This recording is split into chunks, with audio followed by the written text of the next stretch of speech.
birth is such a soul and spirit transformation that when we forget that, it's no wonder people feel disconnected and not integrated with the experience.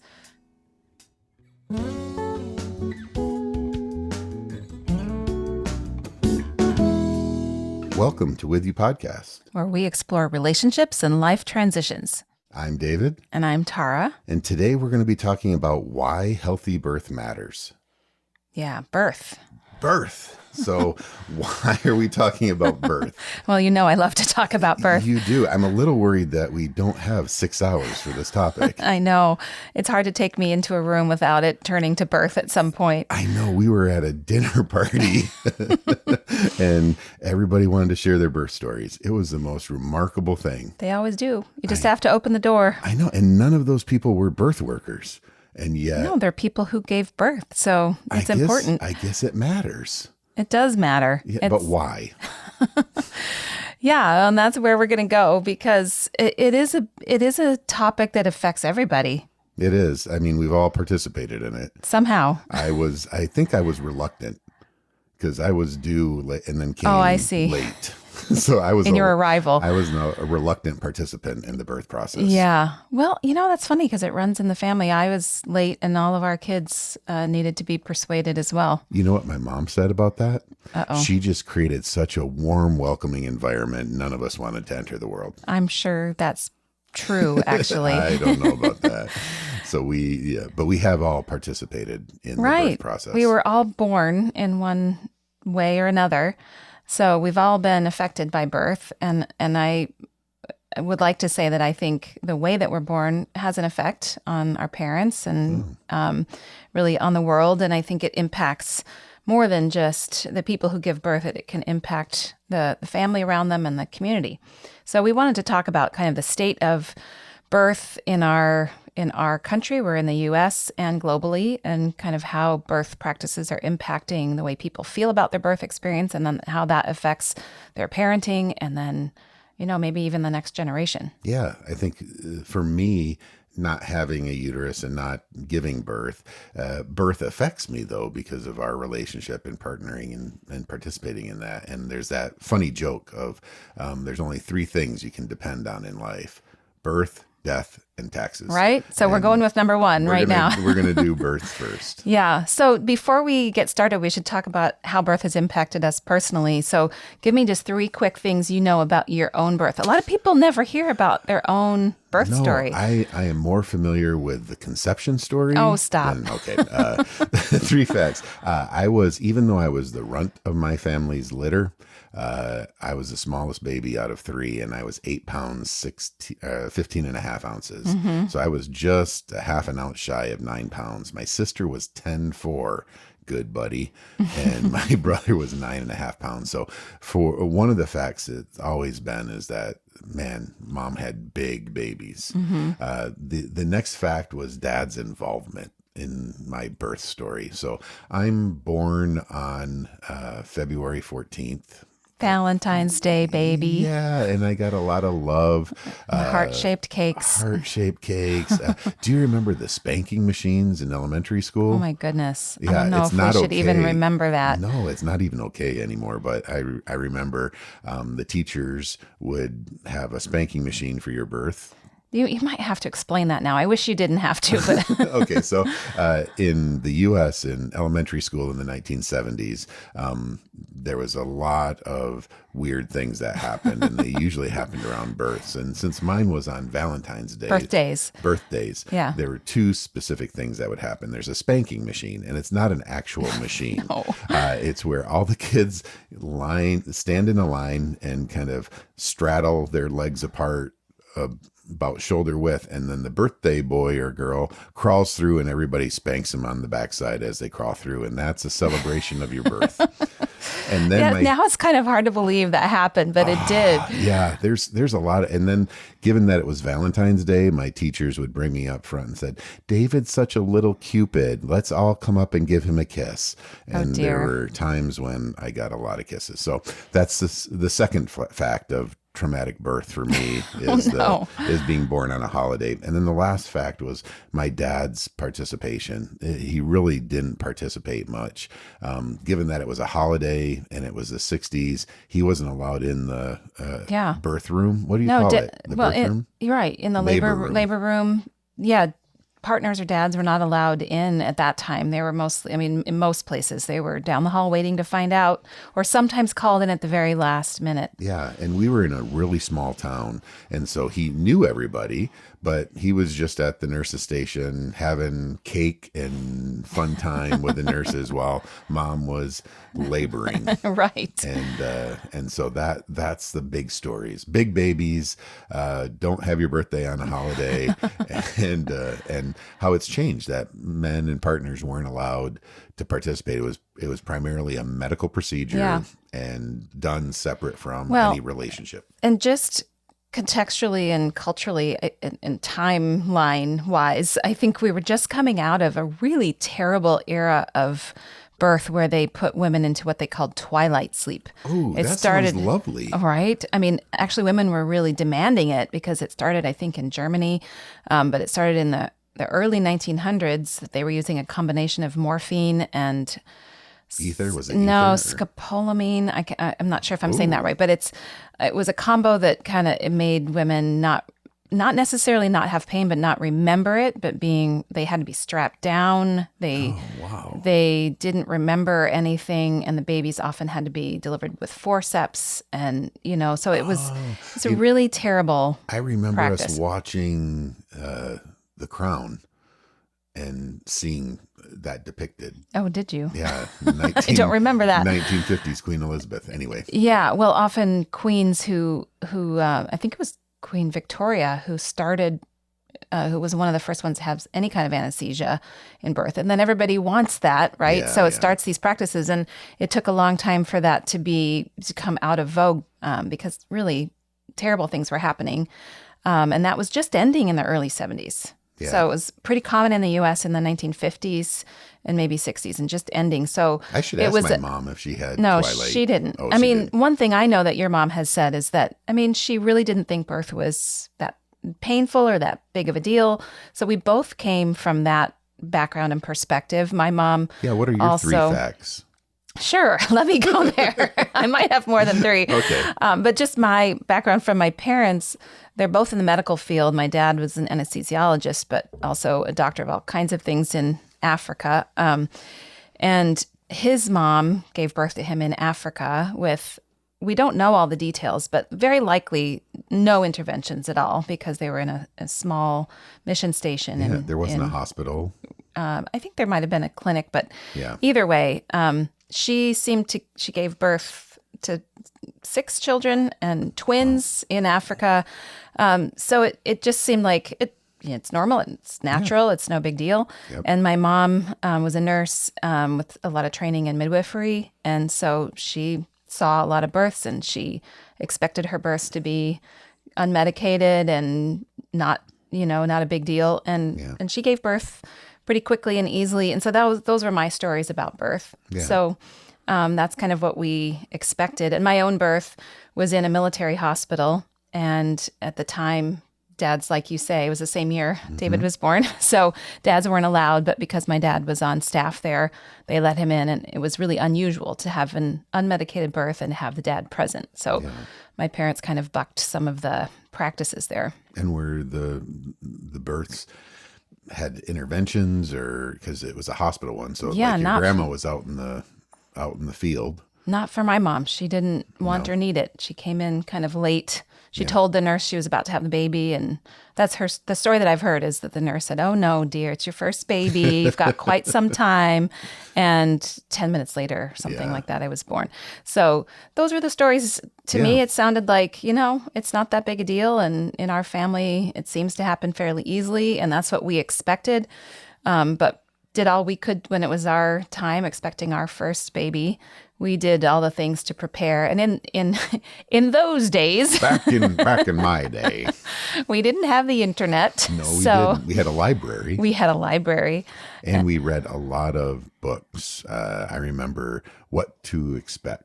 Yeah. I mean, Dot, as dot, soon as dot. we got a positive pregnancy test, Yeah. I bought What to Expect When You're Expecting. Yeah, we read through that, and we read through a lot. But people had different stories, because I remember everybody telling you horror stories Right. when we announced that we were pregnant. You were pregnant. It's an interesting, because that's a narrative too, I guess, in my Yeah. family. Is it's a relational thing, even though it's your body, it's our pregnancy. And I've gotten people look weird at me when I say our pregnancy and we were pregnant, and they're like, "No, you weren't." And I don't have a problem with that, but I know some people object to it because the woman's body obviously is going through the things, but you want the involvement Yeah. of your partner. So I think it's good to acknowledge that they should be participating Yeah. and actually this is a whole other topic, but there's Oh, a thing yeah, called yeah. Kuvad syndrome. Look it up. Maybe I'll link Yeah, we link should to link it. it. But it's a true thing where horrible, by the way. partners, I think specifically dads, it was tested on, can actually have some of the physical symptoms of pregnancy because coming from an empathetic perspective or whatever. But And you know my you profession. did. I am empathetic. Yeah. Even you had the food cravings. It was the strangest thing. I would just be like, "Oh, my back hurts and I have a headache," and you're like, "You cannot have a sore back and a headache because that's what I'm feeling." And I'm like, "Really?" We hadn't talked about it, but I could feel things. Yeah. And like you'd be hungry for shrimp, and so I'd get us some fried shrimp. And we were in grad school, so we couldn't afford it. Yeah. I'd get you a pound, And I'd eat two. and then I would just eat all the rest of it. But it was a strange phenomena to feel supportive and empathetically what you were going through. A fraction, honestly, it was a fraction of what you're going small fraction. But thank you for trying to share in that. through. Yeah. So back to people. our kids Yeah. being born. So we did read the books, and we went to the hospital class where you walk in carrying your pillow. That was and kind of fun. There's all these like 20 somethings, and we were all in the same hot mess together. I still remember the one guy who raised his hand. The instructor was talking a lot about the intensity of contractions and a lot of things that were making people's eyes, eyebrows raised and eyes wide open. And the guy raised his hand and said, "Okay, so I don't understand. Why don't we just cut everybody open and do C-sections if this is so hard?" and all the women's heads just whipped around. Oh, yeah. And the other dads were like, "Don't make eye contact with him or anybody." We all just kind of looked down at the ground. Wasn't like, me. I we're didn't gonna say it. Leave that guy to it. Yeah. Yeah. But I understand what he was. Yeah. It was supportive of like why the pain and why is the pain Wouldn't necessary? it be easier Yeah. to do it this way? And actually, that's kind of a good intro into what we'll be talking about, why the different methods are different. But we did all the things, and just a very brief overview of our birth experiences, even given the positive view we had of birth and the expectations we had for it and the preparation we did. Once we were in the middle of it ourselves, I mean, especially the first time, but I'd say in some degree, all 4 times, we felt really lost. Yeah, that's a good word. We felt under-supported and under-prepared. Yep, and overwhelmed by the pressures. Yes. I felt overwhelmed by the yeah. We had the information, but we didn't have that knowledge and wisdom to know how to navigate that information. And I think partly that's due to the system that we were in giving birth. We gave birth in the hospital 4 times, 3 different states. So different systems, but very similar situations. So I think we were both pretty stunned after our own birth experiences, feeling, and like you said earlier, most of our friends who'd already had babies by then described their births as traumatic. Not a big, exciting, wonderful day that started their parenting journey, but like traumatic, and something for some people, it meant they never wanted to do it again. Yeah, and it created some apprehension for us. So we had these positive stories. We felt good about it. We felt prepared. And then it's like, but, and that I think that but led to then questioning our own judgment and then just leaning into the expertise of others Right. without thinking critically. And I think a healthy birth is, from our experiences, is how can you be intentional and see the medical community as an advisor versus a proscriptive process. Yeah. Looking back. Yeah, no, I agree. And I mean, that's what we want to talk about. Why is birth experienced as traumatic by so many people? And in my, after the births of our children, that's what led to my career as a doula, because I started to realize how different it could be if people were well informed about what their options were and felt confident enough to advocate for different things. And then, after hundreds of births that I've supported and witnessed and hundreds of stories that I've heard, a lot of people still describe their birth experience as traumatic, and a lot of times it has less to do with bad outcomes and more to do with feeling that sense that we had of lack of control, of lack of respect, and just feeling like something happens to you instead of participating in it. Yeah. So I want to go into a little time where I'm going to talk about some stats, because the fear-based approach to birth isn't completely unwarranted. Our stats in the U.S. are pretty bad when it comes to maternal mortality rates. So, despite all the technology advances and all of that, our birth outcomes are actually getting a lot worse every year, and actually way worse than most industrialized countries. So fill us in with the facts. Yeah, I want to just give a few stats just so you have a picture. And when we talk about, the CDC, Centers for Disease Control, keeps these stats, and that's where I got these numbers. And they're based on death from pregnancy-related causes. Okay. And the rates are a number within 100,000 births. So just to give you an idea of how they've been, and really they say even in the last 2 decades, the maternal mortality rate has... Easy for you to say. I know. I'm going to stumble over that every time. Have more than doubled just in the last 2 decades. But just in the last few years, in 2019, there were 20.1 deaths out of 100,000. 2020, 23.8.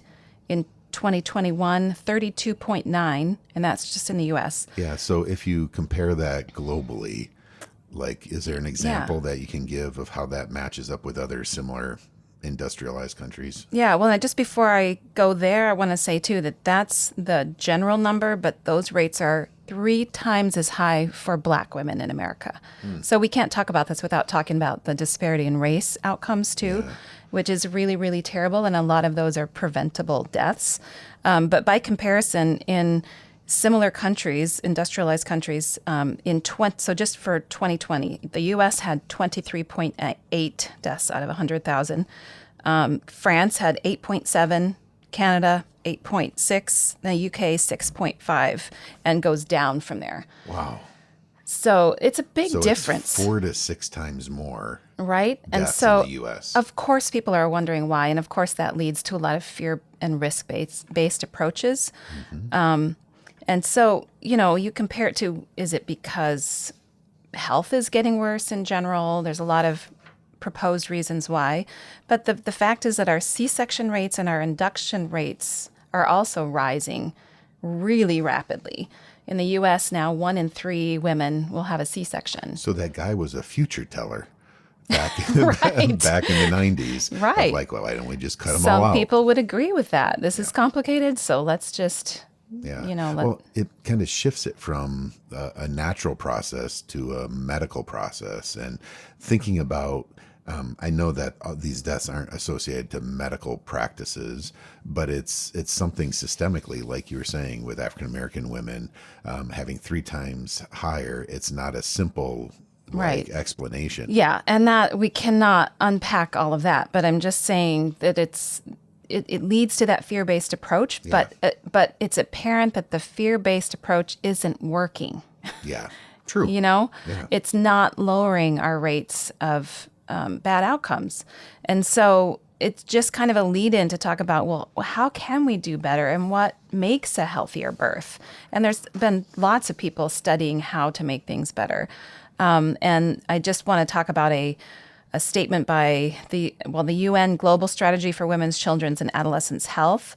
It said that they seek to ensure that not only do women survive childbirth complications if they arise, but also that they thrive and reach their full potential for health and life. So, I mean, it's fair to say that birth is one of the biggest life transitions. Yeah. We love to talk about life transitions. We do. That's the whole podcast. Right.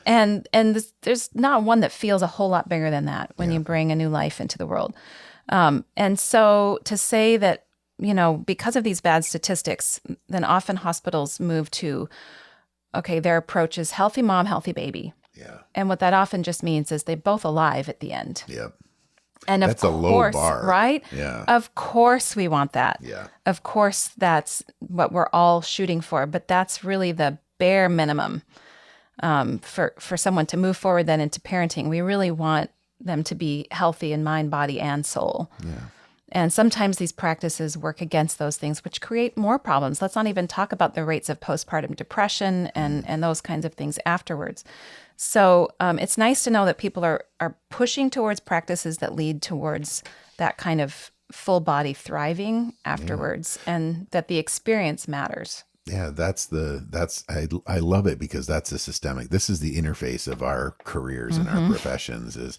That's the outcome of just alive is the end result, but the process is just as or more important. And I think that's what I get excited about, of hearing where things are happening in thinking about healthy birth, and what you're doing both here in the US and globally, is that attention to process. Yeah. Attention to what's the birth process like, regardless of the way the baby comes out.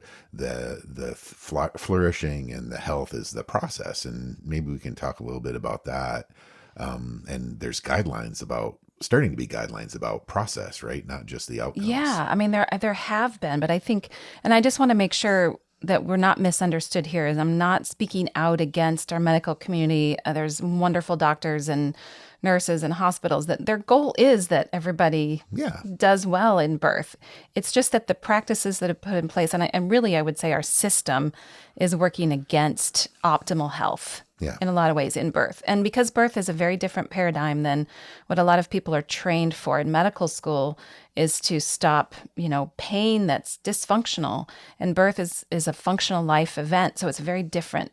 Yeah, because it's kind of like, it's not even functional pain, it's pain, right? I think the medical community sees we need to manage pain, and it's functional or not, we need to manage pain. Where birth, it's how do you lean into the pain? Well, and we like to measure things and we like to predict things, and birth is so outside all of those things. Yeah. So the World Health Organization several years ago did create some guidelines for what constitutes a positive childbirth experience, which they say is a right, a human right, which I like to tell people in childbirth classes. You're not being really like extra or high maintenance when you're asking just for some of these things. They're given to you as a human right, or there's people say they should be. And the 5 things that are listed in this are, number 1. Do you want to list these for me? Sure, I would love to, and then you can highlight what they mean. So, because I don't have a clue what respect and dignity means. So, the first one is respect and dignity. Sure, you do. So, yeah, you would think that that's just a given, that you're going to treat people with respect and dignity when they're coming in, whether they're sick or they're having a baby. But unfortunately, it's not always the case, and it's really not the case in a lot of other parts of the world too. Mm-hmm. People can be mistreated in birth. And that's a huge part of what makes people feel really dissatisfied and traumatized, is how they're treated sometimes. Well, and I can think of examples that you've given, because the beautiful thing about what I get to how I get to be part of this whole doula thing is we get to process after births when you come home, and whether it's 2 a.m. or 2 p.m., we get to sit and talk. And there's physicians, there's OBs and nursing staff where you've been impressed. They kind of greet the mother and father by name, says, "Hi, I'd like to know who you are." So they're treating them as a person rather than an object that we have to get the baby from.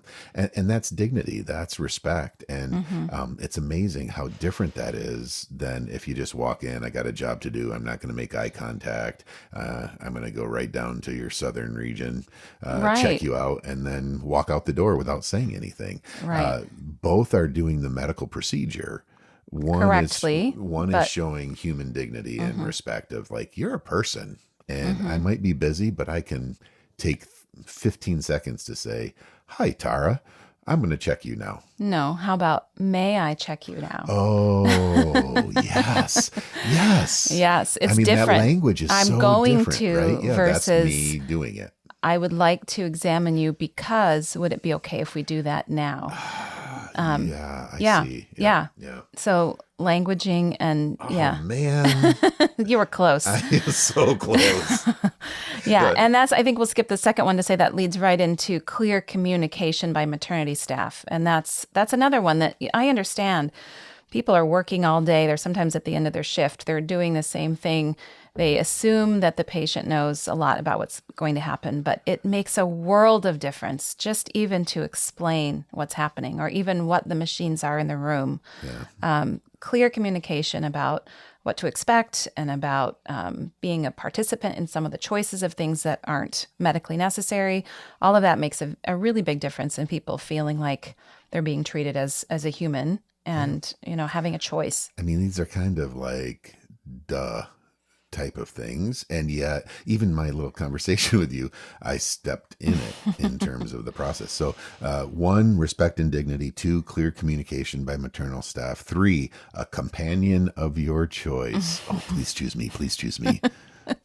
And I did. Yay. Yeah. And so that one seems like it would be kind of common in labor to invite people to have a companion of choice. But obviously, I mean, even for our fathers, it wasn't something that was like a common thing back then. So yeah, It's a challenge though, because some policies are you only have one companion in the room. So like if we were going to use a doula, you were pregnant, you would have to choose between me and the doula right. as the companion of choice. I know who you would choose. Well, I never had a doula, so I think you'd want to try it out because I had 4 shots. I never knew what that was. So companion of your choice. Right. And that's important because, in birth, they've shown studies have been very clear that continuous support makes a big difference in positive outcomes. And so just that can't happen in a hospital setting, that the staff is not going to be in the room 100% of the time. But a companion who the person in labor loves and trusts is especially important for them to feel safe, which also helps labor to be more effective. Yeah. And the healthy birth side of it is it helps going forward too, because that shared experience and being supportive of each other then builds in the mess of parenting you have to do later. Number 4, pain relief strategies. Oh, this is important.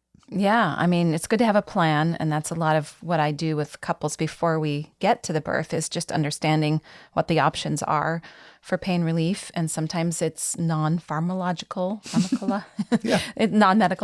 and sometimes it's the tools that the hospital has are a great choice for pain relief, but having a strategy and knowing the options is important. You should be able to do that. And then the last one, number 5, mobility in labor in a position of your choice. Yeah. I don't understand what that means, a position of your choice. You don't?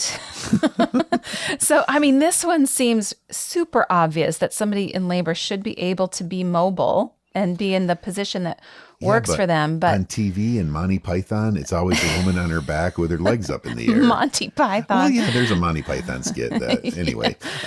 But that's all I see. Right. Like even our births. Right. It was you on your back with your legs up in the air. Yep. That's what the common practice is. That's what culture shows us in media and stuff.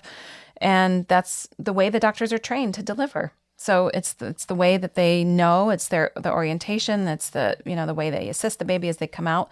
But because I get to attend births with midwives and in different settings where a woman isn't told what position to be in, almost 100% of the time they don't choose to be on their back, especially with their legs in stirrups or whatever. So ergonomically and what's best for efficient and healthy birth, usually a mother chooses to be in a different position. But just having the choice, even if it feels good to be, or it's effective to be on her back, having the choice makes her feel a lot more comfortable usually and more a part of the process. Yeah, it goes to how you corrected me at the very beginning of then she's entering in and being intentional in the birth process rather than having something happen to her. Right. Like Right. I'm going to check you versus, hey, can we do this? This is why we need to do this. Is it okay to do this now? Those two things, it's choice versus it's just happening to you. Right. Well, and I mean, just to be honest, the way that the practice started of it being more common for women to give birth on their back started with some king. I forget what year it was. Look Wasn't way he French? back. Wasn't it Louis? Because we were in Paris and they were talking about it. It was where Louis the 18th. wanted to view, the see birth what was going happening, on. and it became more common once birth was happening in hospitals because that's how people had been trained to deliver. So it's just not commonly how women would choose to give birth. And truly they've shown how it's not helpful for the mother or the baby. The tailbone is now restricted in moving out of the way for the baby to pass through. And actually it's shown to lower the oxygen flow to the baby as well. So there's a lot of reasons why a woman should be able to move around. I wish this was a video podcast because then you could pull out your pelvis and show how that kind of goes. My model bones. Your model yes. bone pelvis of how those turns happen in the position, because it's fascinating, not just a kind of postpartum guideline and right, but there's physiological reasons for those things that are fascinating. For sure. So, I mean, there's plenty of organizations that are fighting to kind of change some of these policies and hospital procedures that are now outdated and actually probably leading to more of these interventions that lead to worse outcomes. So just a few of them. I love to donate to Every Mother Counts. It's an organization that I think Christy Turlington is either started or ahead of, and it's working on policy change globally and on just awareness of birth practices and things around the world. And so I like to donate to them. And then also just to throw in one of the things we did a few months ago, because we're talking about all the things we've done on our hiatus since we've been not recording for a few months. We got to travel to Paris a few months ago. France. Yes. Not Texas. That's right. The Paris. The Paris. For the FIGO conference. FIGO stands for International Federation of Gynecology and Gynecologists and Obstetrics. Yes. I should say it right. It'll be linked in the Yes. So that discussion. is a conference that attracts obstetricians, gynecologists globally, and midwives, and other people working from not mental health, maybe mental health, but maternal health. And there were 8,000 people attending this conference, and I got to go to represent the International Childbirth Education Association as a doula. So it was really fascinating, but one of the reasons and objectives we were there was to promote the International Childbirth Initiative, which comes under the umbrella of FIGO and is promoting 12 steps to safe and respectful mother-baby family maternity care. It's a that's a mouthful, yeah. Because I think they wanted to throw all the things, but these practices that, if adopted by birth settings, will lead to much better outcomes, safe and respectful. And it's interesting how often respectful has to be thrown in there because you'd think that's a given, and unfortunately it's not. But respectful care leads to mothers really being healthier after the birth as well. So we will link to that, but those 12 steps, if any organization is interested in that, or any hospital wants to think about being an ICI approved hospital, it's a really great initiative. Yeah, and it's kind of globalizing care that's respectful, safe, and has positive relational as well as medical outcomes. Right. I kind of wish I could read all those 12 steps, but they're similar to some of the human rights in childbirth. They include having, dignity and respect, and having a companion, and acknowledging them. A lot of it has to do with the mother having the right to participate in her care and make choices about the options that are given to her. Yeah. It'll be good for you to peruse in the show notes, and I think you'd like to see that, because it's not, because I think sometimes people think doulas and people that are advocating for respect and dignity are going to be a little crunchy. And it's like against, right? And it's not Right. against, it's yes, the medical interventions when they're necessary and the way. So it's not a problem of what's happening, but it's the how. Mm-hmm. And so the It's the rights how, and and it's the how it's introduced, yeah, how it's presented. yep. Yeah. And if we can focus on the how, that's as important as the what. And I think that's been a shift with systems thinking and in healthcare and in development and a lot of things. We're moving from a perspective of just the raw outcome. I want this Mm-hmm. to go away, or I want Mm-hmm. this birth to happen, to how is this? Because even if it's a adverse outcome, the how can make it a huge difference and make it a healthy birth. So say you do have an adverse birth that wasn't what your plan was and your desire was, the how it went about can be a healthy birth. Absolutely. Yeah. So that's a good point because I'm not, a lot of people do assume that a doula is only promoting a hippy dippy crunchy, like underwater dolphin birth. Yes. And that's really not the case. We're talking about how people are treated and we're not against medical interventions at all. We're so glad that they're there. I had epidurals for 2 of my births. I would have, if one of my babies was truly in distress, I would have been happy that a C-section was available to me. Mm-hmm. And we're thankful for those things. But it's the system and like we're talking about, the way things are introduced and the way a woman and a family are not looked at as a whole systemic being Yeah. that turns it into trauma instead of, because it's not just, somebody had planned an unmedicated birth that they just wanted low to no intervention, but ended up needing a cesarean delivery. That doesn't have to be a traumatic birth just because it was a C-section.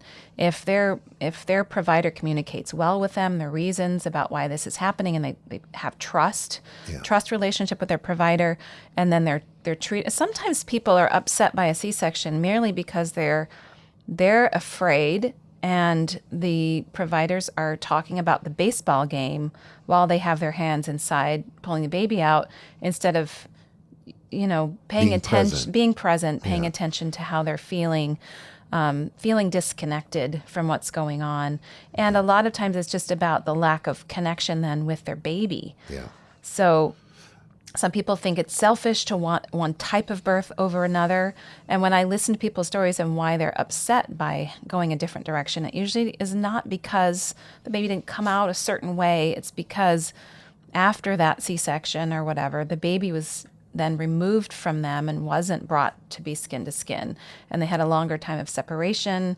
And that is biologically what the baby and the mother need, that connection, and they're craving. And it's missing that often is what causes the trauma. And if it has to happen, it's somebody not communicating well enough. Why? Or, Yeah. Well, and this Christmas, we had all our kids home and we watched videos, of one of the birth, not the birth, but after, and Oh, right. one of our children's on the warming table. Is that what they call it? The warming table, where he was being Yeah. weighed and Yeah. fingerprinted and kind of Bagged and tagged. mugshot. Yeah. Yeah. But I'm filming and I feel, this isn't like a proud moment of, I felt horrible because I was watching this video and I'm videotaping him. He's crying, laying on the table, warming table, all spread out, like not wrapped, not cuddled, all the things I know developmentally that are important. Mm-hmm. And he's just laying there and I'm filming him, talking to him, but you're not holding him. I'm not holding him.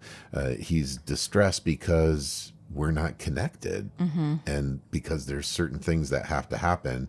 And just, yeah, it was painful to see. After watching that, I'm like, I don't feel like this was a healthy birth.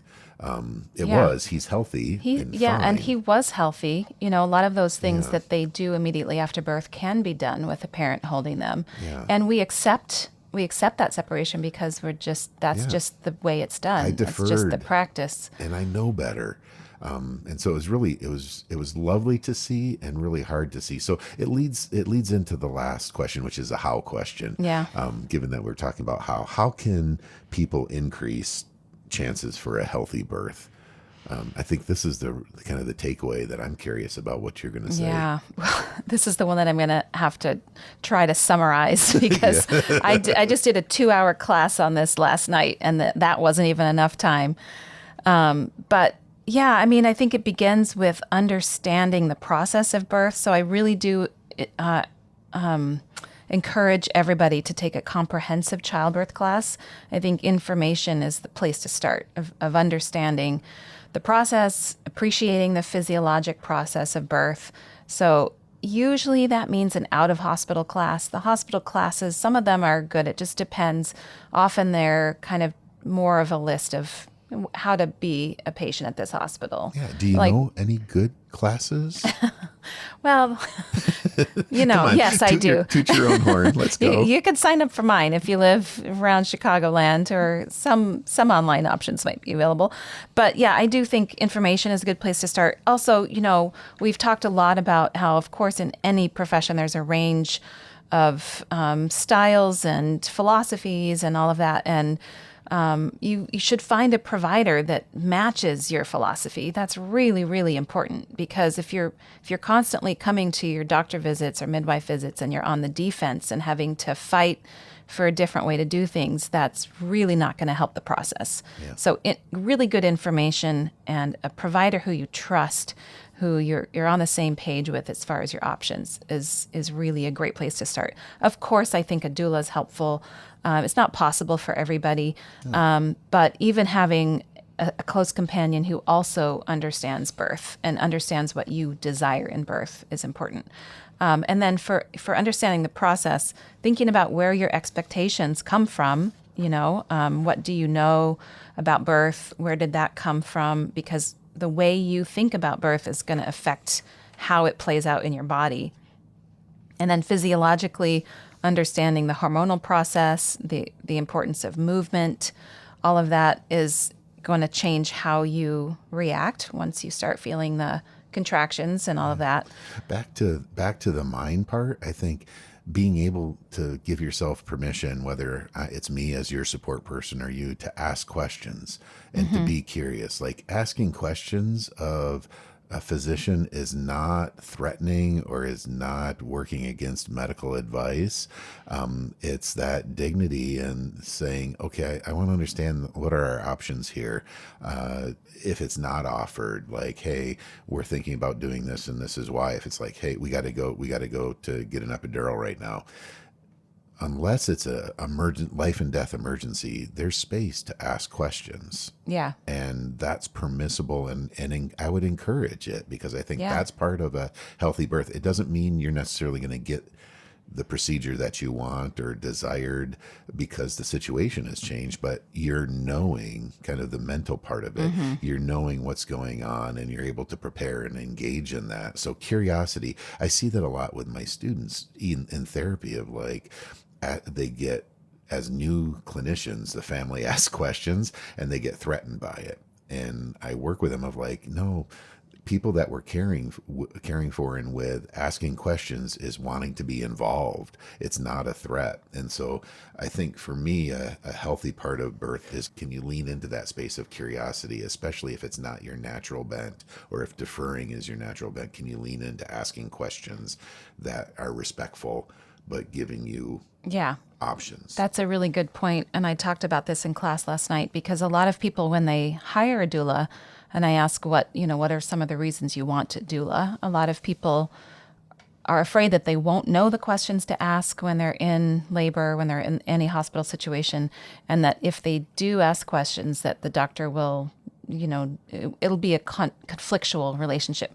So I talk a lot about how that should look, and how, when we were in our 20s, I think we weren't practiced at doing that. No. We were, we were more likely to defer. We were good Christian kids that just did what we thought we were what we're supposed told, to do. Don't rock the boat. Yeah, in our minds, we made assumptions of what we were supposed to do, and we didn't check it out. I think it's a good idea, and I encourage people to practice this skill before you're in labor, because when you're really vulnerable and feeling pain, it's not a good time to practice a new skill. It can be a lot harder. So even in your prenatal visits, and I like that you said curiosity, because that's the other assumption people make about asking questions is now you're questioning the doctor's authority and he's going to be upset with you. And if you have a good provider, they'll welcome questions, but ask them in a way that is respectful, that, allows them to have their authority. They did go to medical school.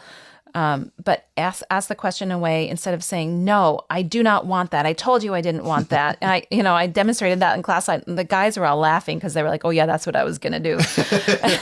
And that doesn't lead to a good relationship with your provider, but saying, oh, thank you for telling me that.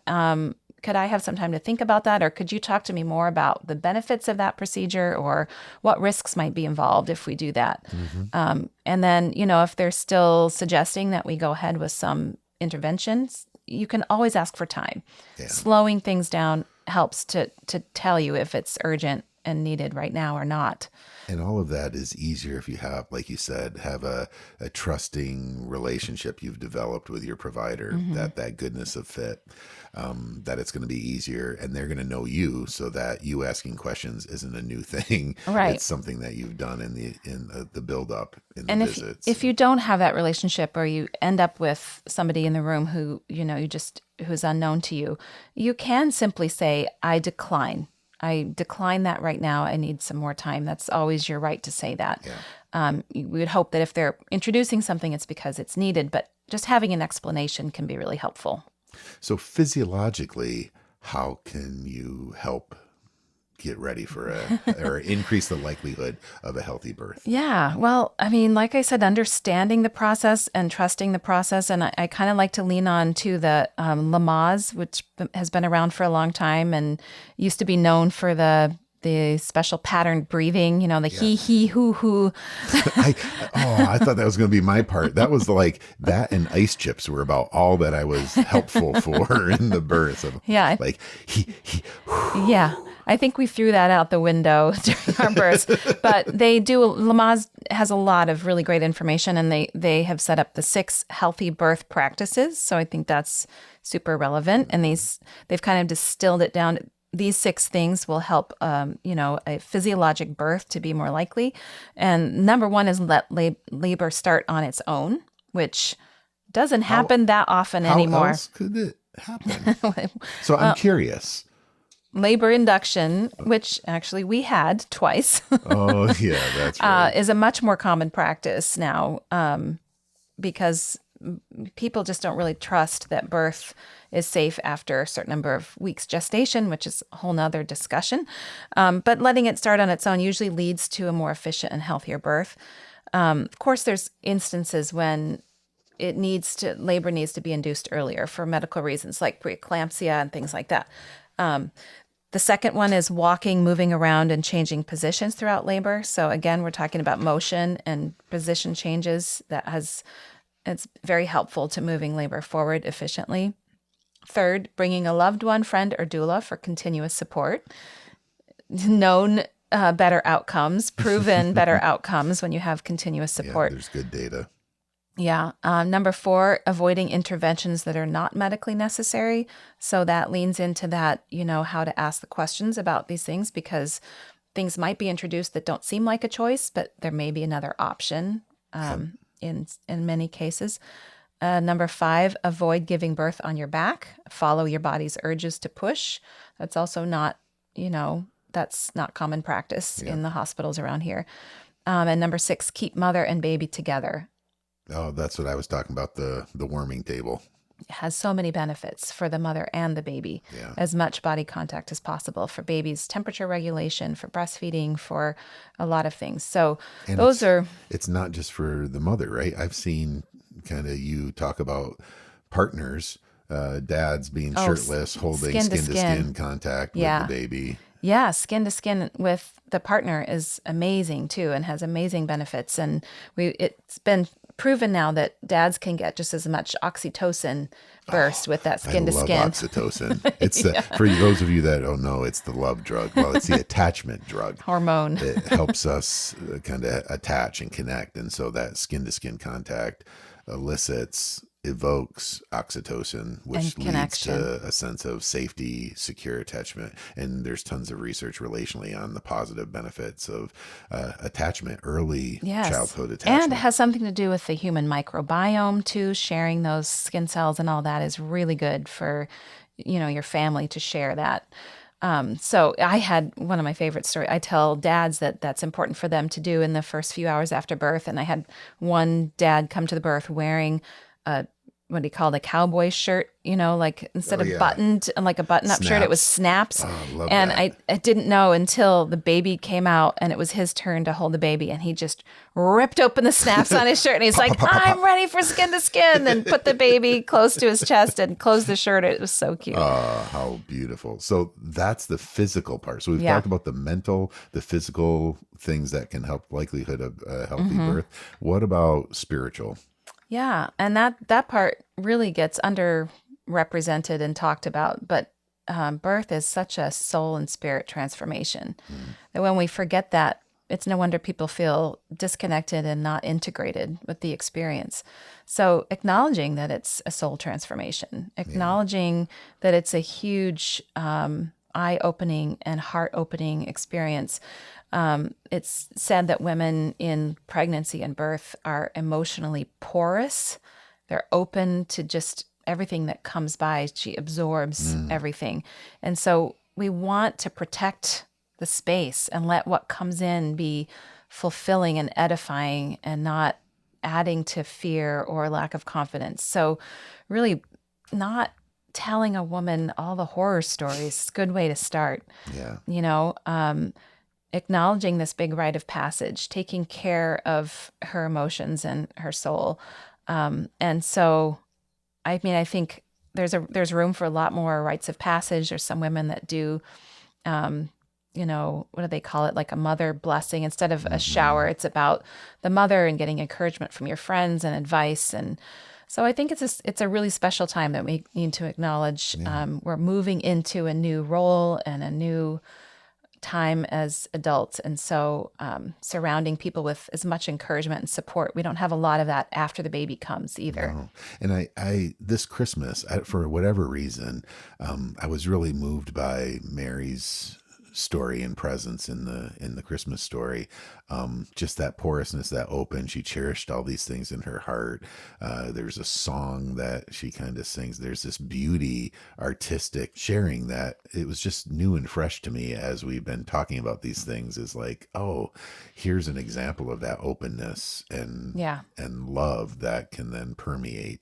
Yeah, we should respect time for contemplation. That's not done much, and we don't give a lot of support to people after the baby's born. There are a lot of cultures that do much better than that than we do, of giving a woman those first 40 days of time for healing and closeness with the baby. And we're very go in our culture, and we're encouraging people to be in their pre-pregnancy clothes and be shopping out at Target and the first week, and it's really counterproductive. So I think part of protecting your soul is protecting your space after the baby's born too. So just being an empathetic person, I can feel how excited and how vitalized you are talking about this. It's really been fun to kind of explore healthy birth and why things go sideways sometimes, and what we need to do for a greater likelihood of great experiences relationally and transitions. Yeah, I am excited about it too. And, it wasn't enough time to say all the things that we think about this. So we will link quite a few things if you have a chance to look in the show notes, wherever you listen to the podcast, or on our With You podcast website. We'll have a lot of links if you're curious about this subject. I'm always up for talking more about it. That's right. And I think I'm going to put a question and answer thing about, we'd love to hear stories like healthy birth stories, and have a conversation. So thank you for listening.